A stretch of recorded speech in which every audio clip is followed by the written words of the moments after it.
Bom, olá. Então nessa aula de teste, a gente vai começar a se aprofundar nessa parte de utilização da biblioteca mock para ajudar a gente a testar o nosso código. E uma das dúvidas que costuma aparecer quando a turma começa a trabalhar com testes é: e quando eu acesso um servidor externo, como é que eu testo esse código, né? Então, para a gente lembrar, teve uma aula que a gente fez acesso à API do GitHub para buscar dados aqui do usuário. Então, eu rodei aqui o servidor e vou colocar aqui só para você relembrar. Como é que funcionava? Eu colocava GitHub Renzo-N e ele vai lá no servidor do GitHub buscar os dados respectivos ao meu usuário Renzo-N, os meus dados pessoais e os dados respectivos aos repositórios com os quais eu contribuo.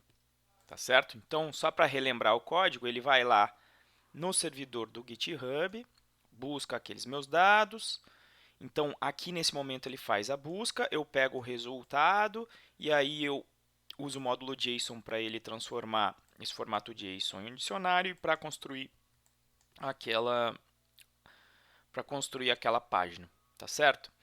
E a priori você conseguiria vir aqui e utilizar a mesma técnica de sempre para testar o seu código. Então você viria aqui, criaria por exemplo, um GitHub testes.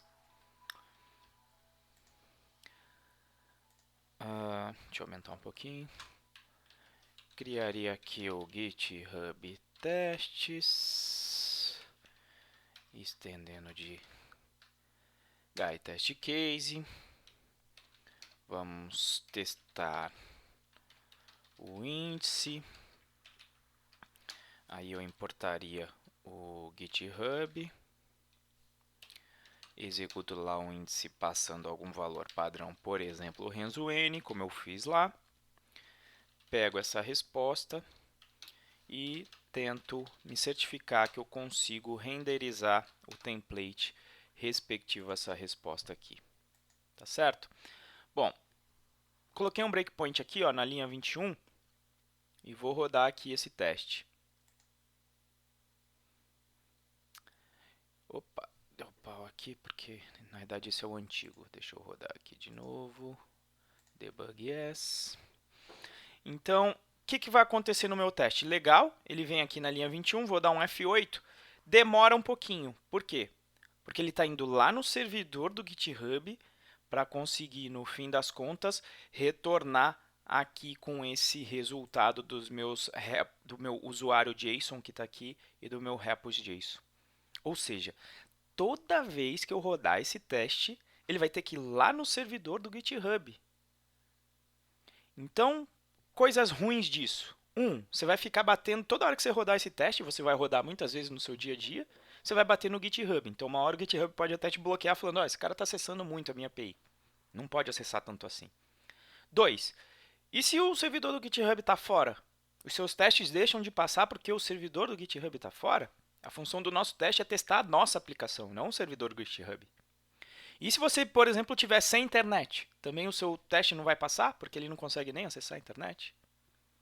Então, não é esse o comportamento que eu quero. O que eu quero é, parecido com o que eu fiz no mock na aula anterior com a resposta, eu quero, de alguma forma, no momento do teste, fazer uma chamada para o GitHub de mentirinha, mas não fazer. Né? Eu quero emular essa chamada. Então, essa chamada ela acontece aqui. Nesse momento, ela vai no GitHub e ela vai trazer os dois resultados para mim, que é o usuário e o repos JSON. Então, o que eu vou fazer? Eu vou isolar esse cara aqui, refatorando com o Ctrl Alt M. Eu vou colocar esses caras em uma função para me ajudar a fazer isso. Por exemplo, chamar API. Vou chamar só de chamar API esse cara. Então, veja que eu refatorei isso para uma função que me retorna o repos JSON e o usuário JSON. Me recebe o repos CMD e o usuário CMD como resposta. Então, a técnica que eu vou utilizar, vou até dar aqui um Ctrl Alt O para ele limpar aqui. Viu que ele limpa, ele tira tudo de import que eu não estou usando. Então, essa técnica que eu vou utilizar é trocar esse cara, assim como eu fiz com o mock, mas eu quero fazer um patch desse cara. Eu quero substituir no momento desse teste essa função que eu tenho aqui. Eu quero retornar uma coisa que seja do meu interesse aqui no repos e no usuário JSON. beleza? E isso que eu vou fazer, você pode fazer tanto para funções quanto para as próprias bibliotecas. Por exemplo, se eu quisesse mocar e substituir esse toPath, eu também conseguiria fazer do mesmo jeito que eu vou fazer agora. Então, o que eu vou fazer? Vou verificar o que é que eu quero substituir. Verifico aqui que eu tenho no GitHub, ele está dentro do pacote routes. Eu tenho o meu arquivo py, que é o github.py, e eu quero substituir o chamar API. O que eu vou fazer lá no meu teste? Eu vou fazer o que se chama, utilizando a biblioteca mock, de patch. Então, está aqui da biblioteca mock patch. Como isso funciona? Você passa a string do que você quer substituir. Então, é o routes.github, passa o caminho completo até o arquivo do que você quer substituir e digo qual é o elemento desse arquivo que eu quero substituir. No caso aqui, o chamar API. O que ele vai fazer? No início desse teste, ele vai substituir esse elemento por outro, que é um objeto mock. E esse objeto mock que ele usa para substituir, ele me fornece acesso aqui como primeiro parâmetro dessa função. Então, esse chamar API vai ser o objeto que vai estar substituindo, no caso aqui, essa função em tempo de teste. E agora que eu substituí, o que eu quero fazer? Bom, o que esse cara está fazendo é retornando um repos JSON e um usuário JSON. Então, eu gostaria de retornar algum formato parecido com o que esses caras costumam retornar. Quando eu quero fazer esse tipo de coisa, por exemplo, nesse caso aqui, que é uma simples chamada para lá, o que eu vou fazer? Eu vou chamar aqui essa URL base aqui de users, ó,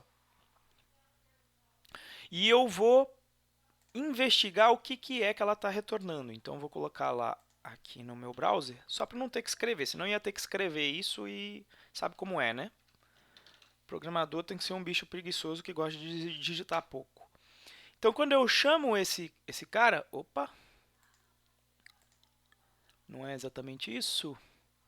Users /Renzo N, não, deixa eu ver aqui o que tem de mais.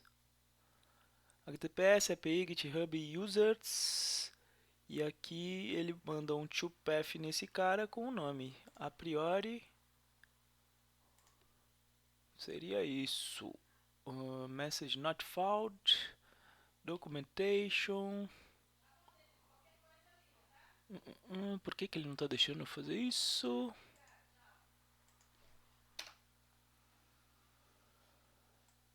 Antigamente dava? Será que é o que ele quer aqui de documentação? Vamos ver então.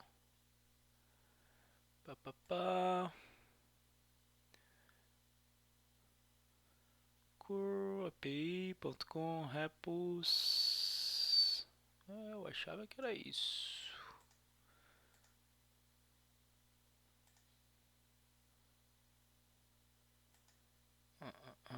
Deixa eu só ver aqui, uses, foi o que acontece. Vai me retornar um monte, né? Uses. Renzo N. Não sei por que agora funcionou. Não vi a diferença, depois eu vejo no vídeo, mas enfim. O que eu quero então? Eu quero pegar essa string aqui para retornar como sendo a parte aqui do meu... para colocar no meu teste. Então, o que eu vou fazer aqui? Ó? Investiguei o source, porque lá está com um pluginzinho para mostrar o JSON em um formato bacana. Vou simplesmente copiar esse cara aqui. Vou chegar aqui no meu teste, vou dizer que esse daqui vai ser o...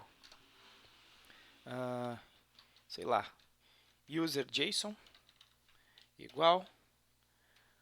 Coloco aqui 3 asterisco para eu poder pular a linha. E está aqui eu emulando uma chamada no servidor. Coloquei isso aqui numa string. O que eu vou fazer aqui? Ó? Vou pegar nesse chamar API e ele tem... Eu nunca lembro qual é o nome do parâmetro. Então, às vezes, quando eu não sei, eu venho aqui para investigar. É o return value. O que é o return value desse objeto mock?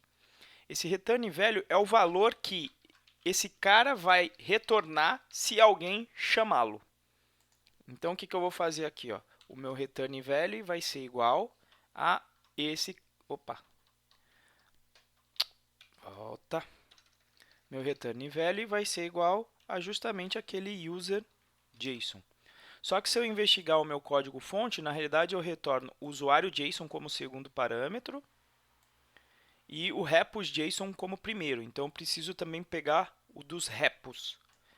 Então eu vou fazer a mesma coisa lá para pegar de repente a string com os meus repositórios. Então vou acessar direto a API, vou investigar o código fonte. Page info não, quero o código fonte, cadê? Ah, já está aqui no view source, maravilha. Então já é ele mesmo. Então seleciono tudo. E aqui ele está me trazendo todos os meus repositórios. Eu nem precisava de todos eles não, né? Mas se você quiser colocar todos, senão vai ficar uma string enorme aqui, né? Nos meus testes. Tá? Então eu vou colocar aqui um repos.json. Vai ser igual a esse cara todo aí. Termina essa string. E aí o que eu vou colocar no meu return value? Bom, retorna o repos.json. E seguido do meu user.json, né?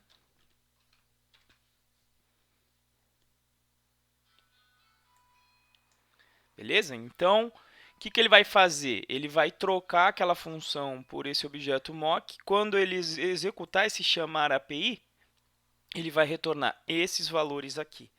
Então, a gente vai ver que nem demora vai ter quando eu executar esse teste, se funcionar. Vamos ver como é que se a coisa funciona mesmo. Então, vou voltar lá para o código, tá com breakpoint aqui, tá com breakpoint aqui. Vou dar vou até colocar um outro breakpoint aqui para você ver que em tempo de teste esse cara foi trocado pelo mock. Então não é para ele passar por essa linha 14, se eu fiz as coisas direito. Tá certo? Então vamos lá. Tenho aqui, inclusive posso conferir aqui, ó, o que é esse chamar API, ó. Dá até para investigar para ver se eu fiz a coisa direito, ó. Pode ver que é o Magic Mock da biblioteca. Tá vendo? Não é mais aquela função. Então, quando eu passo por aqui e dou um F8, lá no meu repos.json, eu tenho justamente aquela string que eu passei lá. E assim eu consigo substituir, em tempo de teste, uma chamada para o servidor do GitHub. Agora eu não estou indo mais no servidor do GitHub e eu estou emulando. Porque é isso que eu quero testar. Dado que eu não quero testar o GitHub, quem tem que testar o GitHub é a equipe do GitHub. Eu quero testar a minha aplicação. Então, dado um resultado esperado do GitHub, que foi isso que eu fiz aqui colocando essas strings, eu espero que o meu sistema responda de determinada maneira. Então, é assim que eu faço. Beleza? Para substituir uma chamada no servidor por substituindo uma chamada no servidor por uma chamada local, né? Eu estou emulando essa chamada de forma que eu não precise bater no servidor deles e não vou ter nenhum problema. Os meus testes vão rodar rapidamente. Beleza? Então é isso aí. Vamos partir aí para as próximas aulas de testes.